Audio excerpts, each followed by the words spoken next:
যা গরমটা না পড়েছে আর পারা যাচ্ছে না। না পারছি বাইরে যেতে, না পারছি বাইরে গিয়ে কিছু খেয়ে আসতে।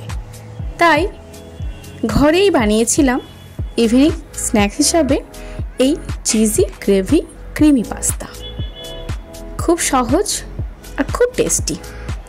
কিভাবে বানাবো তা দেখার জন্য লাস্ট পর্যন্ত তোমাদের কিন্তু সাথে থাকতে হবে।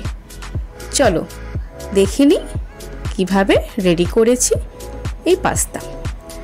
এখানে আমি 1 কাপের মতন পাস্তা নিয়েছি, তাতে 2 কাপের মতন জল নিয়েছি।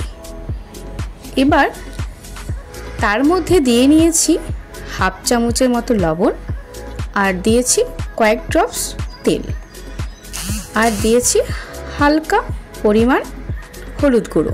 তোমরা এখানে হলুদ গুঁড়ো ইউজ করতে পারো, আবার এটা বাদ দিতে পারো। তারপর খুব ভালোভাবে বয়েল করে জল ছাড়িয়ে পাস্তাগুলো রেডি করে নিয়েছি। এবার একটা বড় সাইজের পেঁয়াজ কুচি করে কেটেছি, 4 থেকে 5টা রসুনের কোয়া কুচি করে কেটেছি, আর 2টো কাঁচা লঙ্কা চিড়ে নিয়েছি। এখানে আমি আমুলের 1 চামচ বাটার ইউজ করেছি। বাটারটা লিকুইড করে নিয়ে তাতে রসুনের কুচি, পেঁয়াজ কুচি আর 2টো কাঁচা লঙ্কা দিয়ে খুব ভালোভাবে ব্রাউন হওয়া পর্যন্ত ভাজতে হবে।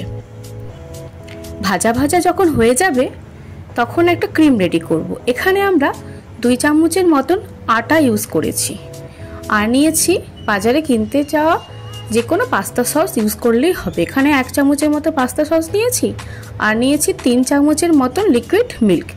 ভালোভাবে মিক্সড করে এবার ফ্রাই প্যানে এটা ঢেলে নিয়েছি। এবার খুব ভালোভাবে এটাকে কষে নিতে হবে, একদম মাখা মাখা যতক্ষণ না হয়েছে। যখন মাখা মাখা হয়ে যাবে তখন একটু লিকুইড করার জন্য জল দিয়ে নেব, আর দিয়ে নেব সাথে সেদ্ধ করা পাস্তাগুলো। ব্যাস, এবার পুরো মিশ্রণটাই ভালোভাবে মাখিয়ে নেব। যখন ফুটে আসবে সামান্য দিয়ে নেব লবণ। এখানে আমি এভারেস্টের চিলি ফ্লেক্স আর অরিগানো ইউজ করব। সামান্য পরিমাণ মতন অরিগানো আর চিলি ফ্লেক্স দিয়ে নিলাম। এবার দিয়ে নেব এই স্লাইস চিজগুলো। এখানে আমি 2টো স্লাইস চিজ ইউজ করেছি, তোমরা তোমাদের প্রয়োজন মতো চিজ ইউজ করতে পারো। ব্যাস, এবার চিজগুলো ভালোভাবে মিক্স করে নেব। তারপর বেশ কিছুক্ষণ ফুটতে দেব। ফুটে হয়ে গেলে দেখবে একটা ক্রিমি টেক্সচার চলে এসছে, আর স্মেলটাও তখন দেখবে দুর্দান্ত লাগছে। ব্যাস, রেডি হয়ে যাবে আমাদের চিজি ক্রিমি গ্রেভি পাস্তা। খুব ইজি তো।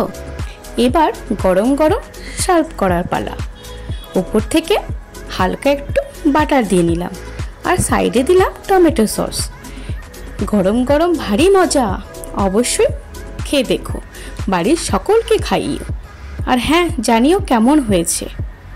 ভালো লাগলে অবশ্যই লাইক করো। যারা যারা চ্যানেলটাকে সাবস্ক্রাইব করোনি অবশ্যই সাবস্ক্রাইব করো।